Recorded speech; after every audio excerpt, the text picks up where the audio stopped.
Friends, कैसे हैं आप स्वस्थ होंगे, मस्त होंगे और अपनी पढ़ाई भी अच्छे से कर रहे होंगे। फ्रेंड्स, हमने एनसीईआरटी की एक सीरीज चालू की थी जिसमें हमने 12th क्लास की जो एनसीईआरटी है उसका चैप्टर नंबर 13 है, उससे हमने स्टार्ट किया था, जिसमें हमें इकोलॉजी इसमें दे रखी है। इकोलॉजी के इसमें 2 चैप्टर्स दे रखे हैं, एक ऑर्गेनिज्म एंड पॉपुलेशन, दूसरा इकोसिस्टम, जिसमें हम चैप्टर नंबर 13 है ऑर्गेनिज्म एंड पॉपुलेशन के बारे में पढ़ रहे थे। तो फ्रेंड्स, उसी में हमने ऑर्गेनिज्म को पढ़ लिया था, साथ में हमने जो एबायोटिक जो फैक्टर्स होते हैं उनके जीवों के प्रति, अजीवीय कारकों के प्रति जो रेस्पॉन्स है या अनुक्रिया है उनके बारे में भी पढ़ लिया था। आज हम, और इसके साथ ही हमने अनुकूलन एडेप्शन को भी देख लिया था। आज हम अगला टॉपिक हम पढ़ने वाले हैं समष्टियाँ या पॉपुलेशन जिसको बोलते हैं, जिसको पॉपुलेशन इकोलॉजी भी कहते हैं। तो फ्रेंड्स, आज की सीरीज को शुरू करने से पहले मैं आपको थोड़ा सा बता दूं कि अगर आप चाहे फर्स्ट ग्रेड की तैयारी कर रहे हो, आप आरपीएससी सेकंड ग्रेड की तैयारी कर रहे हो, नीट की तैयारी कर रहे हो, 11th स्टैंड की तैयारी कर रहे हो, या फिर कोई भी जो साइंस या बायोलॉजी से रिलेटेड एग्जाम की तैयारी कर रहे हो, तो आपको 11th-12th की एनसीईआरटी पढ़ना बहुत ज़रूरी है। तो उसी के अकॉर्डिंग मैंने ये सीरीज चालू की है, और ख़ासकर हिंदी मीडियम के स्टूडेंट जिनको एनसीईआरटी अच्छे से समझ में नहीं आती है, जिसके लिए हमने ये सीरीज चालू की है, जिसमें हम एनसीईआरटी की लाइन की लाइन तो पढ़ रहे हैं, साथ में मैं आपको ये भी बताती जाऊंगी कि आपको किस तरह से इसमें नोट्स बनाने हैं। तो मैं नीतू सिंघल अपने YouTube channel Divya biology classes में आपका स्वागत करती हूँ। चलो शुरू करते हैं आज का टॉपिक, पॉपुलेशन। ठीक है, समष्टियाँ समष्टियाँ जिसे, ठीक है, पॉपुलेशन जिससे हम पॉपुलेशन इकोलॉजी भी कह सकते हैं, जिसमें हम पॉपुलेशन की जेनेटिक्स और एवोल्यूशन के साथ स्टडी करते हैं, उसे हम पॉपुलेशन इकोलॉजी कहते हैं। ठीक है, इसमें आपको जो भी अंडरलाइन करनी होगी वो लाइन में मैं आप साथ में बताते जाऊंगी। सबसे पहले हम इसके कैरेक्टर्स या गुण के बारे में पढ़ते हैं कि पॉपुलेशन जो होती है किससे बनती है। ये आपको मैंने पहले वाले चैप्टर्स में भी बताया हुआ है कि जो जीव होते हैं, जब हमने जीव के बारे में पढ़ा था जिसे ऑर्गेनिज्म कहते हैं, ऑर्गेनिज्म जो होती हैं वो कई सारे एक ही जाति के जो समूह मिलते हैं, मिलकर क्या बनाते हैं, पॉपुलेशन का निर्माण करते हैं। यानी जो पॉपुलेशन का निर्माण करते हैं, तो इनमें जो इंटरब्रीड या अंतर प्रजनन की क्षमता भी पाई जाती है। दूसरा क्या है इसमें कि एक तो पॉपुलेशन के लिए हम क्या बोल सकते हैं, एक बोल सकते हैं कि जो सेम स्पीसीज है या सेम स्पीसीज का जो समूह है उसे हम पॉपुलेशन कहते हैं। दूसरा जो इंटरब्रीड या अंतर प्रजनन की जो क्षमता रखते हैं उन्हें भी हम पॉपुलेशन कहते हैं। तीसरा जिनके अंदर जातियों में स्पर्धा पाई जाती है, यानी जिनमें एक तो अंतर प्रजनन की क्षमता होती है, तीसरा जिनके अंदर स्पर्धा पाई जाती है, ये सारे जो गुण पाए जाती हैं वो पॉपुलेशन कहलाती है। यानी पहले तो याद रखना है कि जो जीव हैं उनसे मिलकर पॉपुलेशन का निर्माण होता है। जीव को व्यष्टि बोलते हैं इंग्लिश में, और पॉपुलेशन को समष्टि बोलते हैं।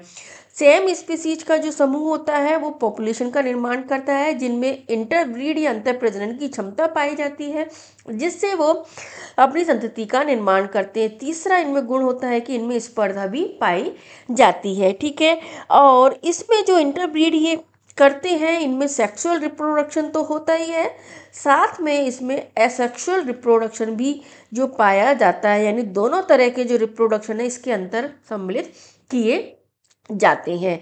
तो ये होते हैं एक पॉपुलेशन के या समष्टि के गुण जो है वो इसमें बताए गए। अब इसमें हम देख लेते हैं, मैंने आपको इसको समझा दिया, आप इस तरह से इसके नोट्स बना सकते हैं। ठीक है, अब लाइन पढ़ लेते हैं हम। प्रकृति में हमें किसी भी जाति के पृथक एकल वृष्टि के दर्शन बिरले ही होते हैं। एकल वृष्टि मतलब जीव या ऑर्गेनिज्म जिसको बोलते हैं, उनमें से अधिकांश सुपरिभाषित भौगोलिक क्षेत्र या समूह में रहते हैं। इनका मतलब है कि प्रकृति में एक जीव नहीं रहता है, पूरे सब एक भौगोलिक क्षेत्र में मिलकर समूह में रहते हैं, जो कि समान संसाधनों का साझा करते हैं। जो रिसोर्सेज होते हैं इनके, उन रिसोर्सेज को साझा करते हैं। ठीक है, उनका उपयोग करते हैं, उनके लिए स्पर्धा भी करते हैं। यानी जो जीवों का जो समूह होता है वो क्या करता है, संसाधनों को, रिसोर्सेज का उपयोग करता है, उनके लिए स्पर्धा करता है, साथ में उनमें संकरण या इनब्रीड भी करती हैं, और इस प्रकार से भी समष्टि की रचना करते हैं। यानी जो अभी मैंने बताए थे आपको 3 गुण कि सेम स्पीसीज का समूह होता है, साथ में उनमें इंटरब्रीड या अंतर प्रजनन की क्षमता पाई जाती है, इसके अलावा वो इस पर जो सेम रिसोर्सेज होते हैं उनके लिए संसाधनों का उपयोग करते हैं, उनके लिए स्पर्धा करती हैं। ये एक पॉपुलेशन के गुण होते हैं है। ठीक है, इसमें हम लैंगिक जनन को भी सम्मिलित करते हैं, साथ में अलैंगिक जनन को भी सम्मिलित करते हैं। इसके एग्जाम्पल्स दे रखे हैं, जैसे आर्द्र भूमि में सभी जलकाक है, वन क्षेत्र के सागवान या टीकवुड के पेड़ हैं, संवर्धन प्लेट के जीवाणु हैं, त्याग दिए गए आवास के चूहे, यानी कोई भी समान जाति जो एक ही जगह पर एक भौगोलिक क्षेत्र में रहती है, साथ में स्पर्धा करती है रिसोर्सेज के लिए, साथ में उनमें संकरण या ब्रीड की क्रिया होती है, वो सब एक पॉपुलेशन का निर्माण करते हैं। या तालाब में कमल के पौधे हैं आदि समष्टि के कुछ एग्जाम्पल है। तो आपको एक तो ये लाइन इंपॉर्टेंट है, याद रख लेना, एग्जाम्पल्स पूछ सकते हैं।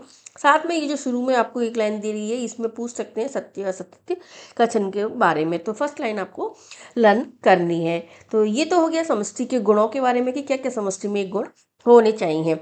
हालांकि व्यष्टि वह जीव है जो परिवर्तित पर्यावरण का सामना करे, प्राकृतिक वर्ण द्वारा वांछित विशेषकों को विकसित करने का कार्य करता है, वो समष्टि स्तर पर ही होता है। यानी ये इसमें बोला गया है कि जो जीव परिवर्तित पर्यावरण का सामना करता है, वो व्यष्टि, वो जीव जो होती है, वो नेचुरल सिलेक्शन की आधार या इकाई का निर्माण करता है। और जो कहाँ पे होता है, इसमें जो नेचुरल या सिलेक्शन की जो इकाई होती है, यानी जो यहाँ पे जीवों का वर्ण किया जाता है, वो किस स्तर पर किया जाता है, पॉपुलेशन के स्तर पर किया जाता है। यानी किसी पर्सनल जीव के आधार पर नहीं किया जाता है, नेचुरल सिलेक्शन की जो आधार इकाई पॉपुलेशन होती है। इसलिए समष्टि या समष्टि पारिस्थितिकी यानी पॉपुलेशन इकोलॉजी का एक महत्वपूर्ण क्षेत्र है। यहाँ पर पारिस्थितिकी को समष्टि आनुवंशिकी, जेनेटिक्स और विकास से जोड़ता है। यानी इस लाइन का मतलब है कि जो पॉपुलेशन इकोलॉजी है, वो क्या है, पॉपुलेशन इकोलॉजी का ही एक पार्ट है, जिसके अंदर हम पॉपुलेशन जेनेटिक्स प्लस इवोल्यूशन का अध्ययन करते हैं। यानी आनुवंशिकी और विकास दोनों को जोड़ने का काम करती है, दोनों का अध्ययन इसके अंतर्गत किया जाता है। तो ये पॉपुलेशन इकोलॉजी की एक परिभाषा है, डेफिनेशन इसके अंतर्गत दी गई है। तो आपको ये लाइन भी आपको ध्यान रखनी है। कौन सी लाइन याद रखनी है आपको, कि जो समष्टि या पारिस्थितिकी है उसमें एक महत्वपूर्ण क्षेत्र है, क्योंकि ये पारिस्थितिकी को समष्टि, आनुवंशिकी और जेनेटिक की विकास से जोड़ता है। साथ में एक लाइन और याद रख लेना कि नेचुरल सिलेक्शन का आधार या इकाई होती है, वो पॉपुलेशन होता है।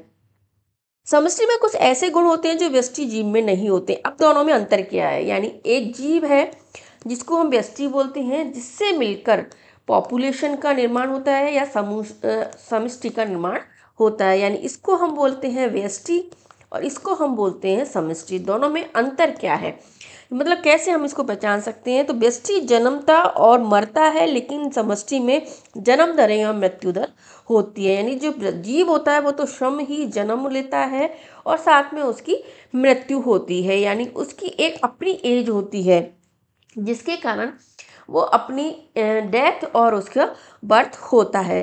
ठीक है, लेकिन जो समष्टि होती है उसमें एज नहीं होती है, उसमें पूरा एज ग्रुप को सम्मिलित किया जाता है। यानी किसी एक ही एज के लोगों को, जैसे 40 साल के लोगों को सम्मिलित नहीं किया जाता, 20 साल के लोगों को सम्मिलित नहीं किया जाता है। इसमें जैसे 1 से 20, 20 से 40, 40 से 60, इस तरह से एक एज ग्रुप के लोगों को सम्मिलित किया जाता है और उसमें पॉपुलेशन का अध्ययन किया जाता है। जिसमें जैसे एज ग्रुप में हम 3 रख सकते हैं, प्री रिप्रोडक्टिव रख सकते हैं, रिप्रोडक्टिव रख सकते हैं, पोस्ट रिप्रोडक्टिव रख सकते हैं, जिसमें 3 एज ग्रुप को इसमें रखा जाता है। जैसे प्री रिप्रोडक्टिव, ठीक है, प्री रिप्रोडक्टिव में कौन आता है, प्री रिप्रोडक्टिव में आ गया जैसे हमारे 1 से लेके 12 साल तक के बच्चे, जिनमें रिप्रोडक्शन या प्रजनन की क्षमता नहीं होती। दूसरे होते हैं रिप्रोडक्टिव, होते हैं जिनमें प्रजनन की क्षमता पाई जाती है, जो कि 12 से लेके हम 55 साल 50 साल तक मान सकते हैं।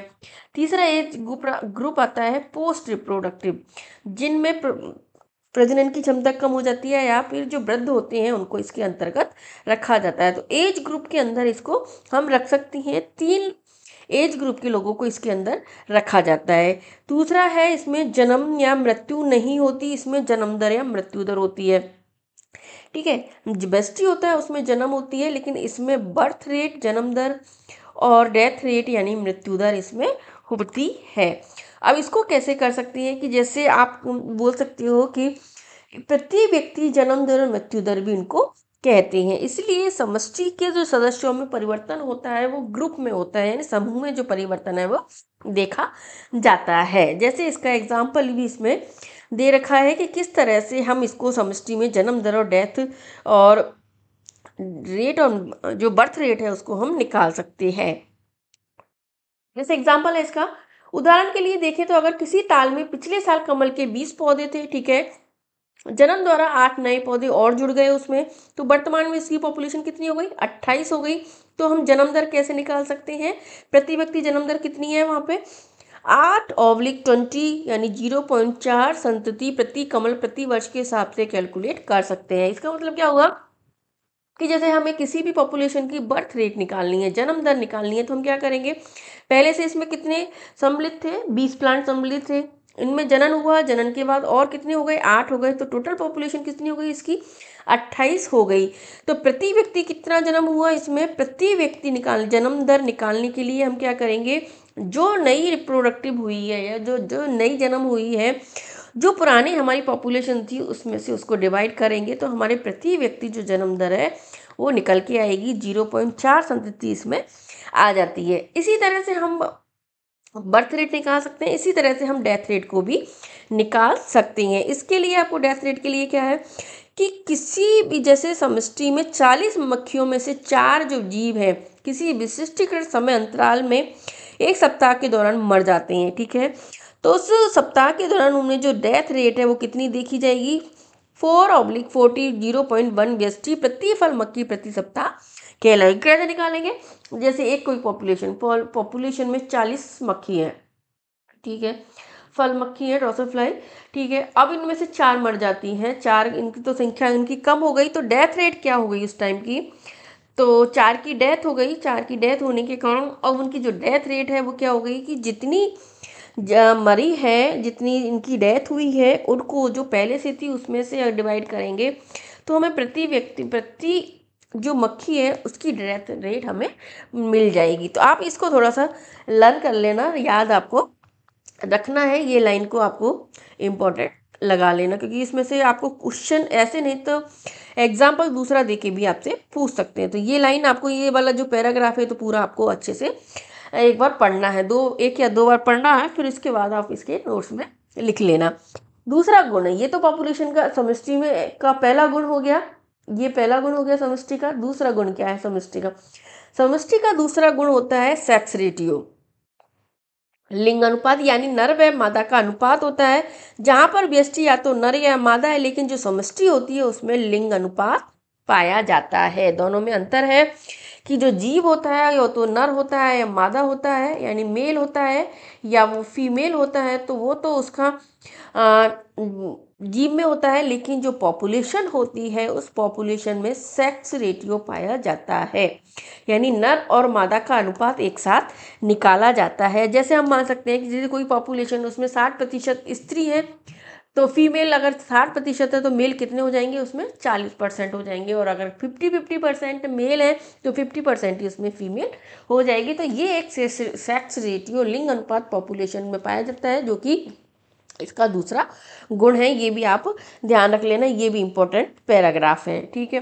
अब हम बात करते हैं, इसमें आगे दे रखा है एज पिरामिड की, कि एज पिरामिड जो मैंने अभी शुरू में बताया था आपको कि ये भी एक पॉपुलेशन का गुण होता है जो एक एज ग्रुप बनाता है, जिसमें प्री रिप्रोडक्टिव, रिप्रोडक्टिव और पोस्ट रिप्रोडक्टिव का अध्ययन किया जाता है। पढ़ने वाले हैं एज पिरामिड। मानव समष्टि के लिए एज पिरामिड को इसमें दर्शाया गया है, जिसमें 3 प्रकार के एज ग्रुप से मिलकर एक एज पिरामिड का निर्माण होता है। तो पहला होता है जन्म पूर्व, जिसे बोलते हैं हम प्री रिप्रोडक्टिव बोलते हैं, जिसमें प्री रिप्रोडक्टिव जो भी हमारी संतानें हैं उनको वो आती हैं। दूसरा आता है रिप्रोडक्टिव एज ग्रुप, रिप्रोडक्टिव में वो आते हैं जिनमें सब में जनन की क्षमता पाई जाती है। तीसरी होती है जन्मोत्तर यानी पोस्ट रिप्रोडक्टिव इनको बोलते हैं। तो इसके आधार पर इनमें 3 प्रकार के ग्राफ बनते हैं।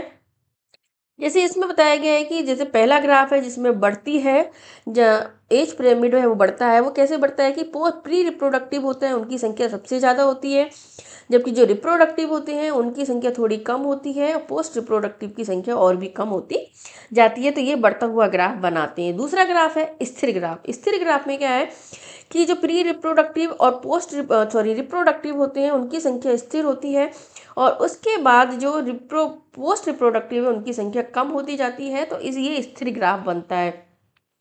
तीसरा ग्राफ है कि जो प्री रिप्रोडक्टिव है उनकी संख्या कम होती है, और जो रिप्रोडक्टिव होते हैं उनकी संख्या सबसे ज़्यादा होती है, फिर पोस्ट रिप्रोडक्टिव की संख्या कम होती जाती है। तो इस तरह से इन घटता हुआ ग्राफ इनमें मिलता है। तो अब इसमें से पढ़ लेते हैं। किसी भी दिए गए समय में समष्टि विभिन्न आयु वाले व्यक्तियों से मिलकर बनी होती है। ये लाइन हमने पहले देख ली कि विभिन्न एज ग्रुप से, आयु वाले यानी विभिन्न एज ग्रुप वाले जीवों से मिलकर बनी होती है। अगर समष्टि के लिए आयु वितरण दी गई आयु अथवा आयु वर्ग के व्यक्तियों का प्रतिशत प्लॉटेड किया जाता है तो बनने वाली संरचना आयु पिरामिड कहलाती है। ये इंपॉर्टेंट, वेरी इंपॉर्टेंट लगा लेना, क्योंकि आपसे कथन कारण में या डायरेक्ट भी पूछ सकते हैं।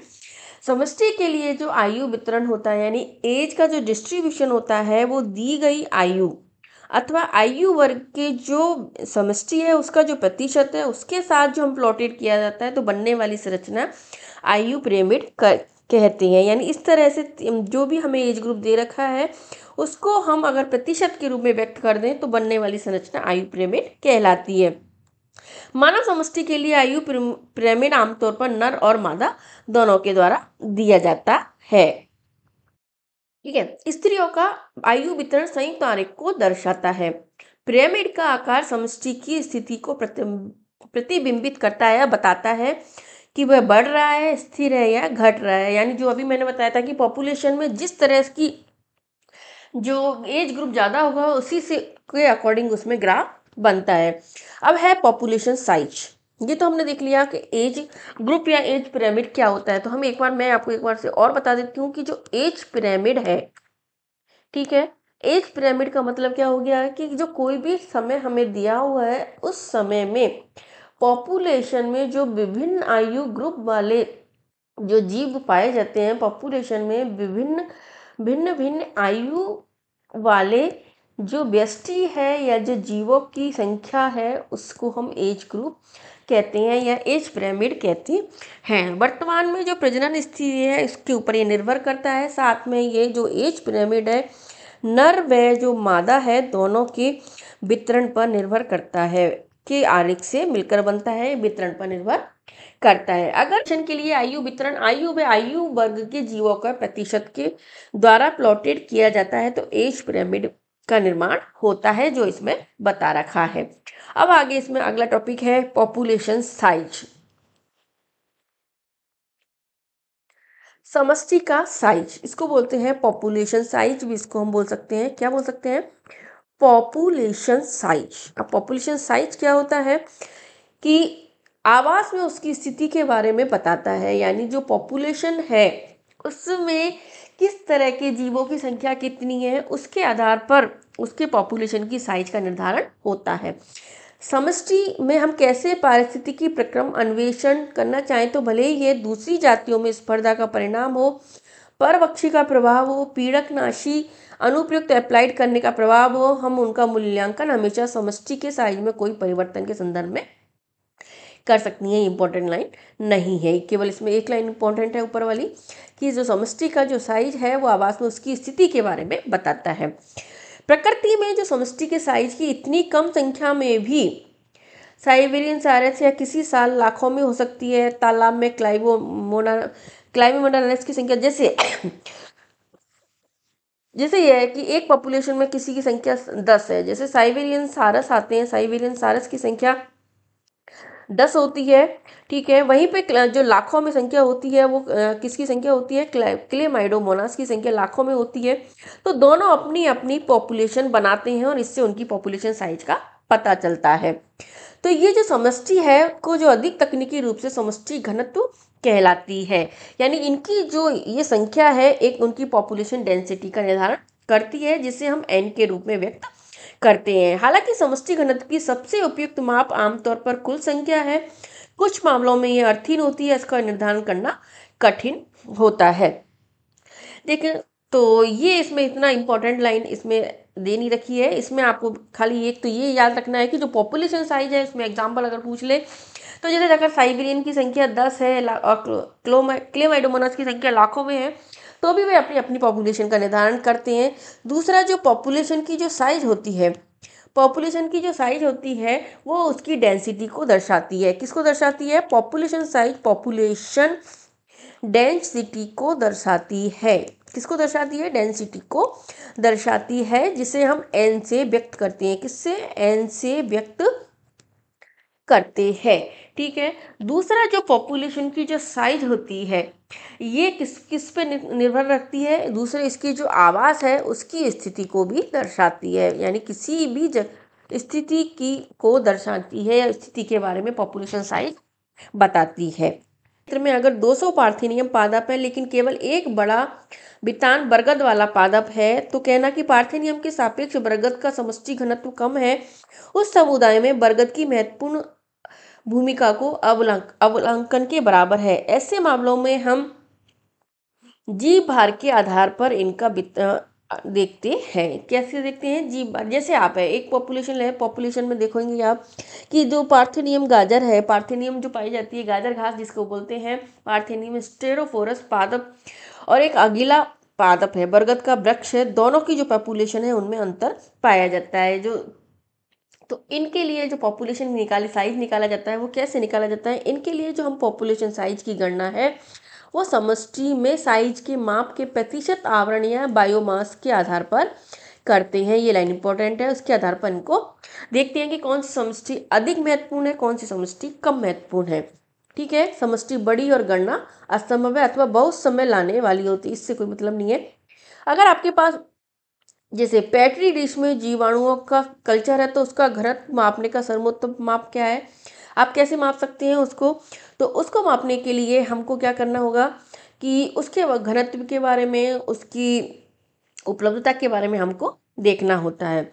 उदाहरण के लिए, प्रति पास ट्रैप पकड़ी गई मछलियों की संख्या कुल समष्टि घनत्व की काफी ठीक माप है। हम बहुधा समष्टि के साइज के बिना वास्तव में गिने अथवा बिना देखे अप्रत्यक्ष रूप से आकलन करते हैं। ये कोई इंपॉर्टेंट लाइन नहीं है, आपको उसमें से 2 लाइन इंपॉर्टेंट है। ठीक है। पॉपुलेशन साइज आवास की स्थिति के बारे में बताता है, पॉपुलेशन डेंसिटी को दर्शाता है, और पॉपुलेशन साइज के बारे में एक चीज़ ध्यान रख लेना कि जो पॉपुलेशन की जो साइज होती है, वो पॉपुलेशन साइज किस किस चीज़ों पर निर्भर करती है, कौन कौन से पदार्थों पर निर्भर करती है। ये जो आहार है उसकी उपलब्धता पर निर्भर करती है। ठीक है। आहार की उपलब्धता पर निर्भर करती है। दूसरा, परभक्षण दाब पर निर्भर करती है। जो परभक्षण का प्रेशर कितना है, मतलब कितनी जितने अधिक परभक्षियों द्वारा उसको खाई जाती है, उसकी पॉपुलेशन साइज उतनी ही कम होती है। तीसरा है मौसमी परिस्थितियां या जो वातावरण है उस पर, मौसमी या वातावरण परिस्थितियों पर निर्भर करती है। तो ये हो गया पॉपुलेशन साइज के बारे में। अब मैंने आपको एक चीज़ बताई थी कि ये पॉपुलेशन डेंसिटी को दर्शाती है। तो पॉपुलेशन डेंसिटी क्या होती है, पहले हम देख लेते हैं पॉपुलेशन डेंसिटी क्या होती है। तो पॉपुलेशन डेंसिटी के बारे में हमने पढ़ा था कि वह संख्या जिससे हमें किसी भी जीव की या व्यष्टि की जन्म दर मृत्यु दर का पता चलता है, वह उसकी पॉपुलेशन डेंसिटी कहलाती है। ठीक है। इसका एक ग्राफ इसमें दे रखा है, उस ग्राफ के बारे में देख लेते हैं। तो ये जो पॉपुलेशन डेंसिटी होती है वो 4 कारकों पर निर्भर करती है। किस पर निर्भर करती है? पॉपुलेशन डेंसिटी समष्टि घनत्व या पॉपुलेशन डेंसिटी है वो 4 प्रक्रम पर या 4 कारकों पर निर्भर करती है। किस पर? जन्म दर, ठीक है, जिसे हम बर्थ रेट कहते हैं। दूसरा कारक है अप्रवासन अप्रवासन या जिसे इमिग्रेशन कहते हैं। तीसरा कारक है डेथ रेट या जिसे हम मृत्यु दर कहते हैं। चौथा कारक है इसमें इमिग्रेशन। चौथा क्या है? इमिग्रेशन या जिसे उत्प्रवासन कहते हैं। इन 4 कारकों पर पॉपुलेशन डेंसिटी निर्भर करती है। ये आपको इम्पोर्टेंट है, आपको इसको लर्न कर लेना। तो इसमें क्या है कि सबसे पहला है जन्म दर। जन्म दर क्या होती है? पॉपुलेशन में जन्मी संख्या जो दी गई अवधि में आरंभिक घनत्व में जुड़ती है। यानी जब कोई भी पॉपुलेशन की हम गणना करते हैं तो जो सबसे पहले हमें जो पॉपुलेशन की संख्या मिलती है उसे हम जन्म दर कहते हैं। यानी पॉपुलेशन की जो संख्या पाई जाती है उसे हम जन्म दर कहते हैं। दूसरी इमिग्रेशन या आप्रवासन, ऐसी संख्या जो किसी पॉपुलेशन में बाहर से आती है और उसमें जुड़ जाती है उसे हम इमिग्रेशन कहते हैं। बाहर से आने वाले जीवों की संख्या ये होती है, इमिग्रेशन होती है।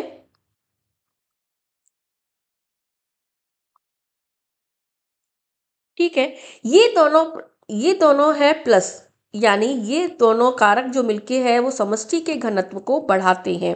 क्या करते हैं? समष्टि घनत्व को ये बढ़ाने का कार्य करते हैं। दूसरा होता है, दूसरे दो कारक होते हैं इसमें मृत्यु दर, जिसमें जो पॉपुलेशन होती है उसमें जितने जीवों की मृत्यु होती है जिससे उसमें जीवों की संख्या घटती है, यानी होने वाली जीवों की मृत्यु की जो संख्या होती है वो मृत्यु दर होती है। और उत्प्रवासन क्या होता है? यानी जीवों की वह संख्या जो किसी समयावधि में आवास को छोड़कर चली जाती है, यानी उस आवास को छोड़कर जाने वाली जो संख्या होती है, जाने वाली संख्या, वो उत्प्रवासन या इमिग्रेशन कहलाती है। ये दोनों कारक समष्टि के जो घनत्व है उसको कम करते हैं, घटाते हैं। क्या करते हैं?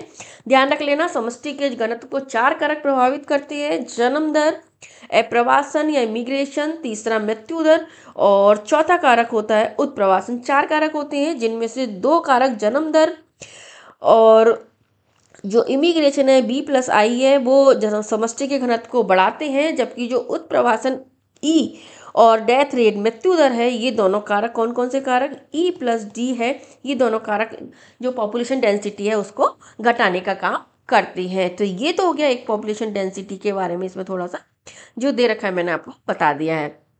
ठीक है, अब इसमें ये आपको ग्राफ है वो इसको आपको लर्न करना है, आपको अच्छे से याद रखना है। इसके बारे में मैंने आपको पूरा समझा दिया है कि एक अगर पूछा जा सकता है तो आपको इस तरह से क्वेश्चन इसमें से पूछे जा सकते हैं। आगे बढ़ते हैं अब समष्टि वृद्धि यानी पॉपुलेशन ग्रोथ। पॉपुलेशन ग्रोथ कैसे होती है? तो इसके लिए किसी भी जाति के लिए समष्टि का साइज स्थैतिक प्राचलन नहीं है, मतलब स्थिर नहीं होता है।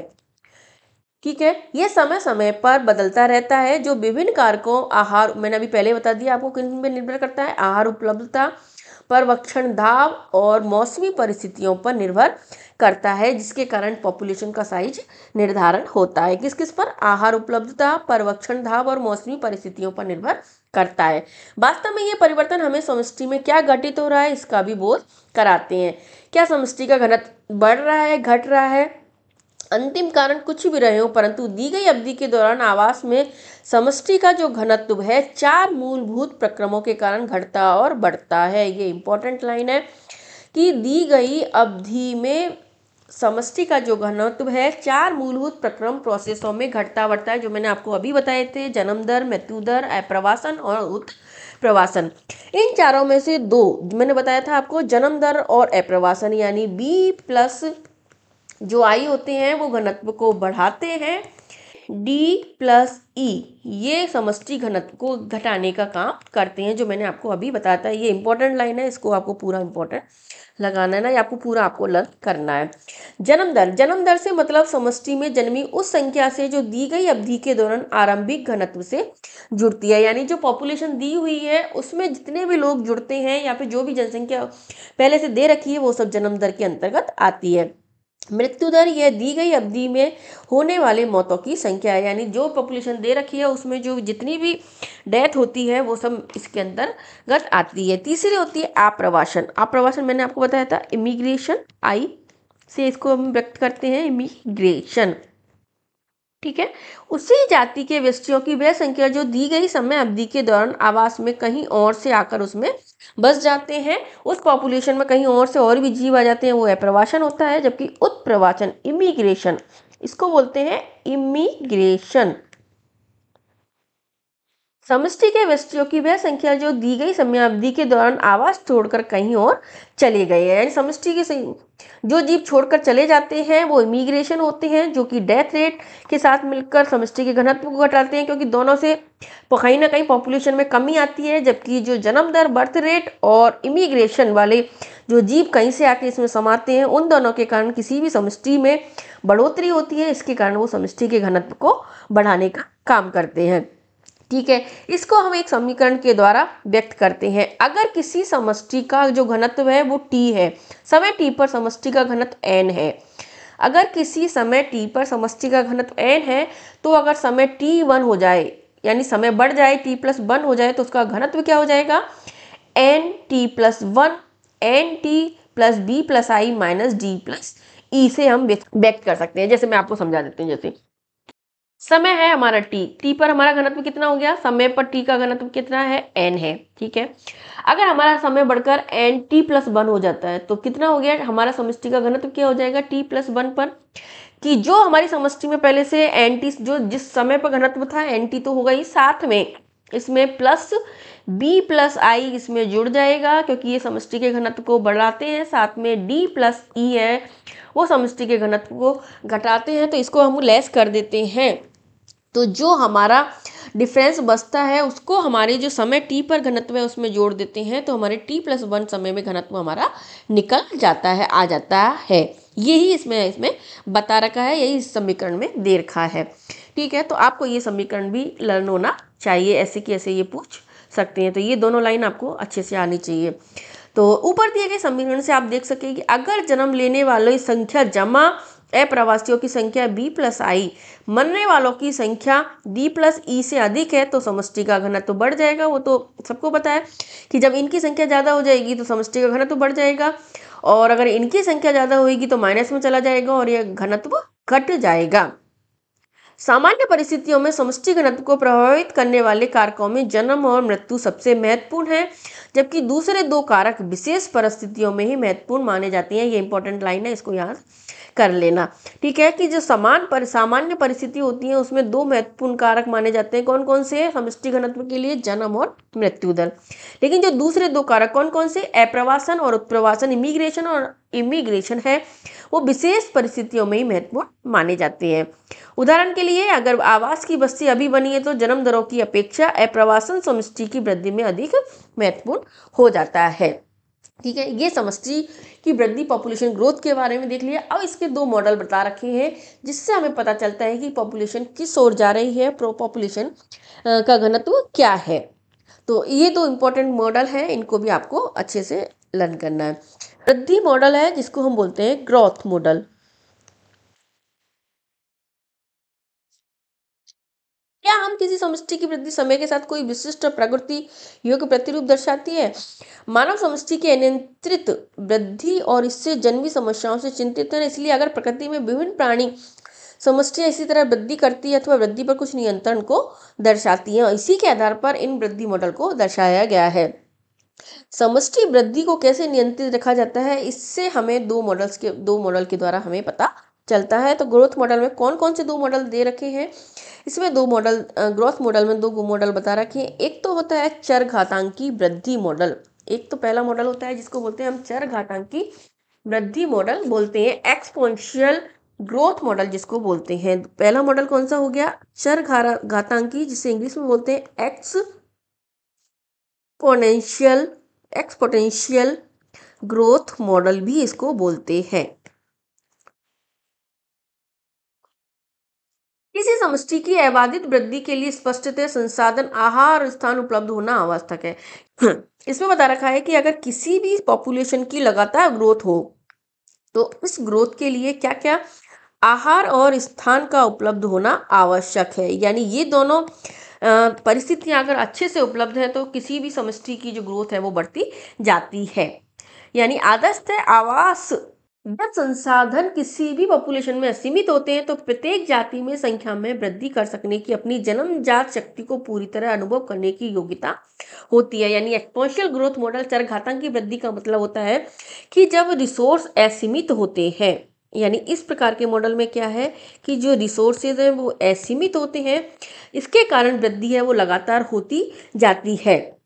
तो इस तरह से इसमें जो ग्राफ आता है वो किस तरह का ग्राफ आता है, वो इस तरह से निरंतर बढ़ता हुआ ग्राफ आता है। यानी सीमित साधन है, सीमित साधन के कारण वृद्धि निरंतर बढ़ती जा रही है, जिसे चर घातांक की वृद्धि कहते हैं। और ये ग्राफ कौन से कैसा होता है, इसकी शेप कैसी है, जे शेप है, इसके लिए इसको जे शेप्ड ग्राफ भी कहा जाता है, जिसमें जो समष्टि है और समय के बीच में अगर इस ग्राफ को बनाया जाता है तो हमें लगातार वृद्धि देखने को मिलती है, और इसमें रिसोर्सेज असीमित होते हैं, इनके कारण लगातार वृद्धि होती है। जे शेप्ड ग्राफ इसको बोलते हैं। दूसरा, ये जो ग्राफ होता है वो काल्पनिक होता है, क्योंकि हकीकत में ऐसा नहीं होता है, ये काल्पनिक ग्राफ इसको बोला जाता है। जिसमें क्या होता है कि जो पॉपुलेशन की साइज है वो लगातार बढ़ती जा रही है, ये काल्पनिक ग्राफ है। और पॉपुलेशन कैसी होगी, पॉपुलेशन की जो साइज है, पॉपुलेशन की जो साइज है वो लगातार इसमें बढ़ती जाएगी, जिसे किससे व्यक्त कर सकते हैं, जिसे हम D N upon D T से व्यक्त करते हैं। D N upon D T बराबर आर एन से हम इसको व्यक्त करते हैं। किससे व्यक्त करते हैं, D N upon D T बराबर आर एन से हम इसको व्यक्त करते हैं। तो ये एक अस्थायी मॉडल बोल सकते हैं, जिसमें अनुक्रियाएं वृद्धि की सीमित नहीं होती हैं, असीमित होती हैं, जिसके कारण लगातार वृद्धि देखने को मिलती है। ये ग्राफ के बारे में आपको मैंने अच्छे से समझा दिया। ये आप इस तरह से भी इसके नोट्स में आप बनाकर लिख सकते हैं, ताकि आपको लास्ट टाइम के लिए रिवीजन हो जाए, आप 2-4 बार इसको पढ़ लेना।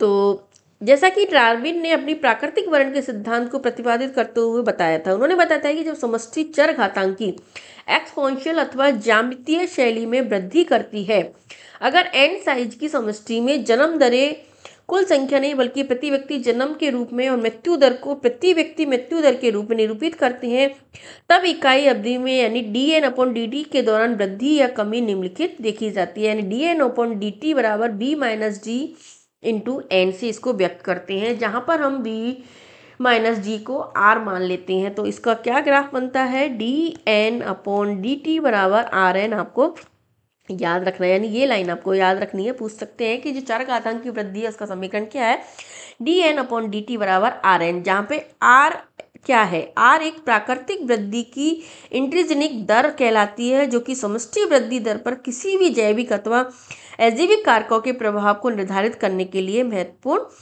होती है। क्या होती है, प्राकृतिक वृद्धि की इंट्रिसिनिक दर होती है, जो कि जो जन्म दर और जो मृत्यु दर है उसका अंतर कहलाती है।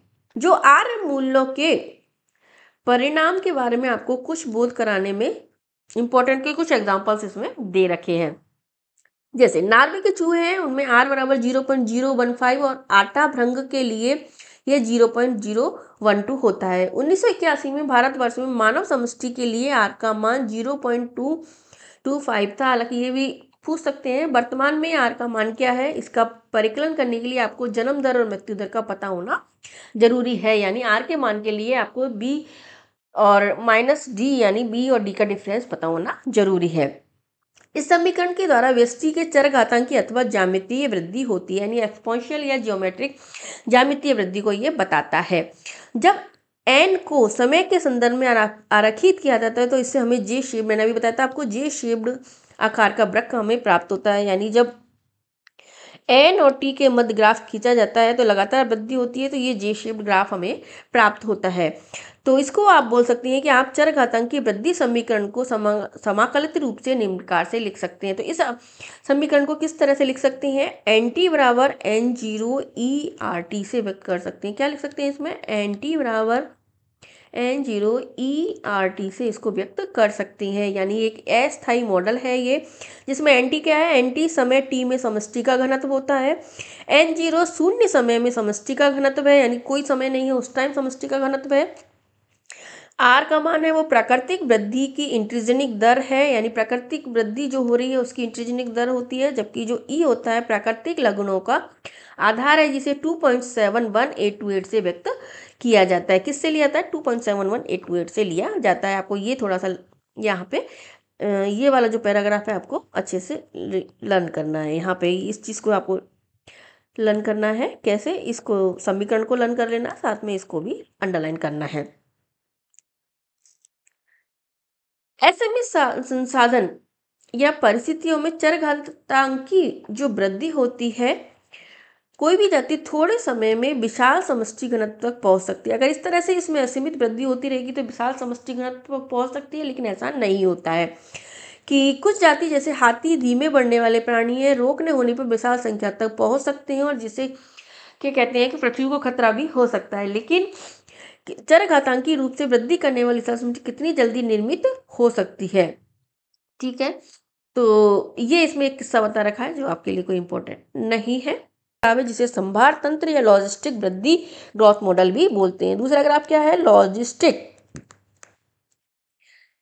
ग्रोथ मॉडल जिसको बोला जाता है, संभार तंत्र हिंदी में इसको बोलते हैं। प्रकृति में किसी भी समष्टि के पास इतने असीमित संसाधन नहीं होते, रिसोर्सेज नहीं होते हैं कि चरघातांक की वृद्धि होती रहे। इसका कारण है कि जो सीमित संसाधन है उसके लिए व्यष्टियों में प्रतिस्पर्धा होती है और आखिर में ये जो डार्विन का नियम है, योग्यतम व्यष्टि जीवित बना रहेगा और जनन करेगा, उस पर ही वही व्यक्ति आगे जीवित रह पाता है और उसी के कारण पॉपुलेशन की जो समष्टि होती है वो निश्चित घनत्व वाली होती है।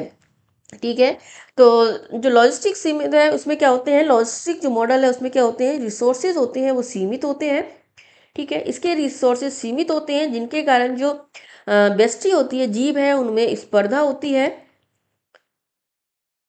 और इसके कारण इसी मॉडल को हम वास्तविक मॉडल भी इसको हम कह सकते हैं। क्यों कह सकते हैं, क्योंकि इस तरह की जो वृद्धि है वो हमारे जो जनसंख्या है पॉपुलेशन में देखी जाती है। और ये जो डार्विन का मॉडल है उस पर जीवित निर्भर करता है कि योग्यतम की उत्तरजीविता किस क्या होती है, योग्यतम जो होता है उसकी उत्तरजीविता पर को डिफाइन करता है, यानी डार्विन के जो नियम है उसको डिफाइन भी करता है और वही जनन करने की क्षमता उसमें पाई जाती है। तो ये 4 पॉइंट इसमें आप याद रख लेना। ठीक है, प्रकृति में दिए गए आवास के पास अधिकतम संभव संख्या के पालन पोषण के लिए पर्याप्त साधन होते हैं, इससे आगे और वृद्धि संभव नहीं है। यानी जो प्रकृति में आवास होता है उसमें एक लिमिटेड सोर्सेज होते हैं जिसके अंदर ही पालन पोषण के द्वारा अधिकतम वृद्धि की संभावना पाई जाती है। उस आवास में उस जाति के लिए सीमा को प्रकृति की पोषण क्षमता, केयरिंग कैपेसिटी कहते हैं। यानी केयरिंग कैपेसिटी क्या होती है, यानी आवास में अधिकतम संख्या के पालन पोषण के लिए जो लिमिटेड सोर्स प्रकृति में पाए जाते हैं जिससे आगे वृद्धि संभव नहीं है, यह उस आवास की या उस जाति की पोषण क्षमता होती है। इस लाइन को आप अंडरलाइन कर लेना। किसी आवास में सीमित संसाधनों के साथ वृद्धि कर रही समष्टि आरंभ में लैग अवस्था को दर्शाती है, उसके बाद त्वरण और मंदन, अंततः अंतःस्पर्शी प्रावस्थाएं पाई जाती है। जब समष्टि घनत्व पोषण क्षमता तक पहुंच जाती है, समय टी के संदर्भ में एन का ग्राफ सिग्मोइड वक्र प्राप्त होता है जो कि समष्टि वृद्धि विस्टुल पर लॉजिस्टिक वृद्धि कहलाता है। यानी एक तो इसमें ये लाइन ध्यान रख लेना कि जो ग्रोथ मॉडल लॉजिस्टिक मॉडल है उसका जो ग्राफ है उसको विस्टिक पल लॉजिस्टिक मॉडल भी कहते हैं, क्योंकि विस्टिक पल वैज्ञानिक ने इसको दिया था। इसका मॉडल है dn/dt बराबर rn into k minus N upon K से इसको व्यक्त करते हैं। यानी इस मॉडल में सबसे पहले एक लाइन तो अंडरलाइन आपको करनी है कि इस मॉडल को क्या कहते हैं, विस्टिक पल लॉजिस्टिक मॉडल इसको कहा जाता है। दूसरा, जो लिमिटेड सोर्स होते हैं इनके कारण इनमें पोषण क्षमता पर निर्भर करता है। तीसरा, ये जो मॉडल होता है ये विस्टिक पल लॉजिस्टिक मॉडल है, इसका जो समीकरण क्या होता है, इसका समीकरण होता है dn/dt बराबर rn। तो उसमें भी था हमारे, लेकिन इसके साथ इसमें से जो कैरिंग कैपेसिटी है उसमें से हमारी क्षमता कम हो जाती है, यानी k minus N upon K से इसको हम व्यक्त करते हैं। यानी dn/dt बराबर rn और into k minus N upon K से व्यक्त किया जाता है, जहाँ पर n समय t पर समष्टि का घनत्व होता है और r प्राकृतिक वृद्धि की इंटीजनिक दर है, k इसकी पोषण क्षमता है जिसकी परिभाषा हमने ऊपर देख ली थी कि k इसकी पोषण क्षमता होती है। ठीक है, अब इसमें एक चीज़ और है, आपको एक चीज़ और ध्यान रखनी है इसमें कि जो ये ग्राफ बनता है वो कैसा ग्राफ बनता है। अगर हम इस ग्राफ को